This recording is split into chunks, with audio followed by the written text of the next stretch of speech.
भीमाशंकर मंदिरात पुजाराला मारहाण करण्यात आलेली आहे। दर्शनासाठी मज्जाव केल्यामुळे पुजारालाच चक्क मारहाण केलेली आहे। बघा, भीमाशंकर मंदिरातली ही घटना आपण पाहतोय। शिंदे सेनेच्या पुणे जिल्हाधिकाऱ्यांनी देवीदास दरेकरांवर मारहाणीचा आरोप केलेला आहे। आपण पाहतोय भीमाशंकर मंदिरात पुजाराला मारहाण केलेली आहे।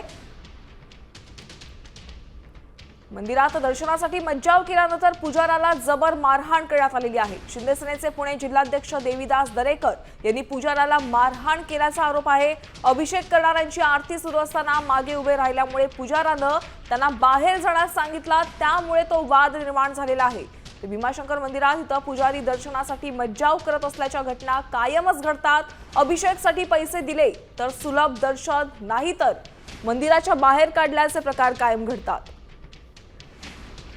आमचे प्रतिनिधी रोहिदास घाडगे यांच्याकडून आपण अपडेट जाणून घ्या। रोहिदास, भीमाशंकर मंदिरात पुजाराला मारहाण करण्यात आलेली आहे, नेमकी ही मारहाण कोणी केलेली आहे, काय अपडेट्स आहेत?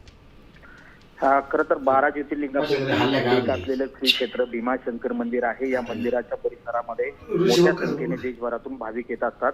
पूजा चालू असताना सामान्य माणसाला गाभाऱ्यात प्रवेश नसतो। त्यावेळेस जे शिंदे सेनेचे जिल्हाध्यक्ष आहेत देवीदास दरेकर यांना मंदिराच्या बाहेर त्या पुजाऱ्याने ठेवलं।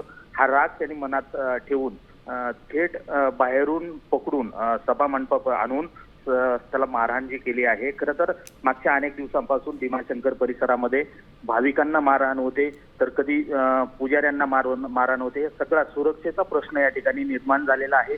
त्यामुळे भीमाशंकर सारख्या ठिकाणी लाखोंच्या संख्येने भाविक येत असतात आणि त्या ठिकाणी भाविकांना आणि पुजाऱ्यांना दोन्ही बाजूने जर आरेरावी, मारहाण या सगळ्या घटना घडत असतील तर प्रशासनाने पुढच्या काळामध्ये या ठिकाणी स्वतंत्र बंदोबस्त आणि सविस्तर माहितीसाठी धन्यवाद। आपण पाहतोय भीमाशंकर मंदिरात पुजाराला मारहाण करण्यात आलेली आहे। शिंदे सेनेचे पुणे जिल्हाध्यक्ष देवीदास दरेकर यांनी पुजाराला मारहाण केल्याचा आरोप होतोय।